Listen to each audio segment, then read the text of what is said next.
Timujin, anak, bilisan mo na riyan. Kailangan tayo mamadali. Bakit, ama?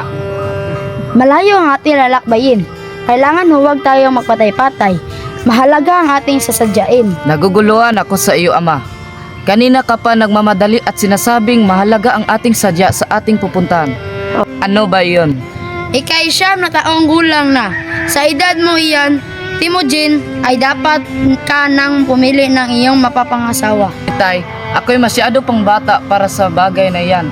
Ang kasal ay sa matatanda lamang. Abot ang batang ito. Hindi naman ibig sabihin na kapag nakapili ka na ng babaeng pakasalan mo, ay magsasama na kayo. Ang simpleng pamimili lamang ng babae ang gagawin mo at pangakong siya ay iyong pakakasalan. Ganoon po ba iyon? Oo anak, tayo nabilang sa tribong Borhijin, kaya't ikaw ay pipili ng babaeng mapangangasawa sa tribong Meret. Bakit sa tribong Merit siya kailangan magmula? Malaki ang atraso ko sa tribo, kaya't sa ganitong paraan, ako'y makababawi sa kanila. Sa tingin mo ba, ama, sa ating gagawin ay kakalimutan na nila yon nang ganun na lamang? Tingnan natin kung ano ang mangyayari. Mas mabuti may gawin akong paraan kaysa sa wala. Kung iyan po ang sa tingin niyo'y tama. Tara, tayo ay maglalakbay na.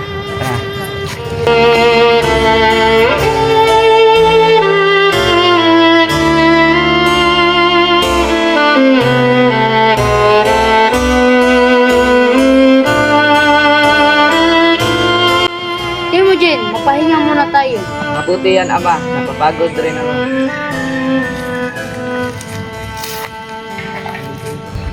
Ama, gagalugarin ko muna ang paligid. Sige anak, mag-ingat ka.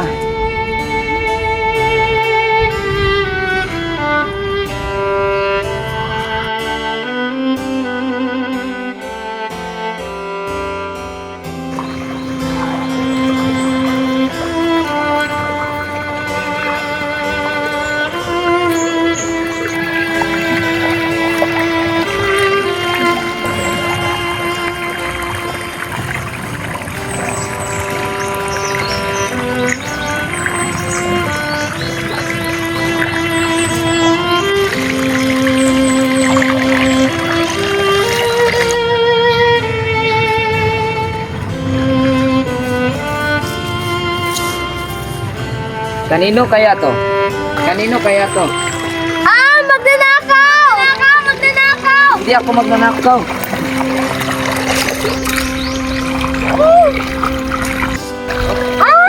Huwag kang sumigaw. Wala akong gagawing masama. Tatanggalin ko ang pagkakatakip ng bibig mo kung mangangako kang hindi ka na mag-iingay. Magtiwala ka sa akin. Hindi ako masama. Bakit naman kita paniniwalaan? Di naman kita kilala. Kahit di mo ako kilala, kaya akong patunayan sa iyo na ako'y mabuti. Abe, paano mo mapapatunayan yung sinasabi mo? Sige nga. Taba, di mo ako pagtatawanan sa sasabihin ko sa iyong patunay. Tingnan natin. Ano ang itingitan mo yan? Sabi mo, huwag akong tatawa. Ikaw pala yung tatawa. Ito na, handa ka na ba? Kanina pa, ang bawal mo naman. Nais ko sanang ikaw ang babaeng mapapangasawa ko. Ulo ka pa, niloloko mo ko no? Kabata-bata pa natin. Seryoso ako. Ano, payag ka ba? Ganun ba lamang iyon? Alam kong mahirap akong paniwalaan. Hayaan mo akong ipaliwanag ko sa iyo. Kasama ko si Itay. Kami pupunta sa tribo ng Merit upang pumili ako ng aking mapapangasawa. Ngunit ikaw ang ibig kong, ikaw ang pinipili ko. Anong mayroon sa akin? Bakit ako napili mo? Di ko rin alam. Ang tanging alam ko lang ay ito ang ibinigay ng pagkakataon sa akin. Kaya naman, pagbigyan mo na ako. Hindi naman ibig sabihin na pumapayag ka ay pakakasal na tayo.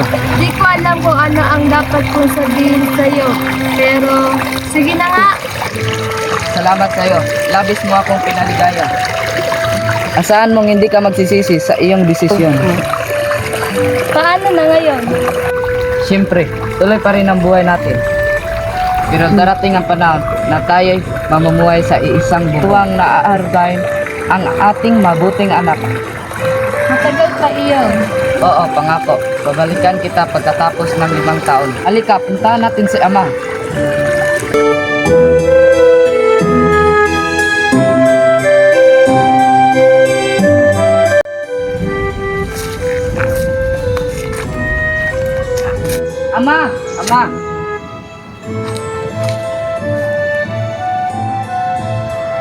Ano? Sino siya? Bakit? Ama, siya pong babae ang napili ko, si Borte. Magandang hapon po. Kamusta po kayo? Pero, Paumanin po sa pagdidesisyon ko nang hinagpapaalam sa inyo, pero buo ang loob ko sa aking ginawa. Sana'y maunawaan niyo po. kailan desidido ka na? Sino ba ako para di sumaayon sa iyong gustuhan? Ang iyong buhay naman ang nakataya rito. Okay lang ba sa iyo? Opo. Kung gayon, halina kayong dalawa at kausapin natin ang mga magulang mo, Borte.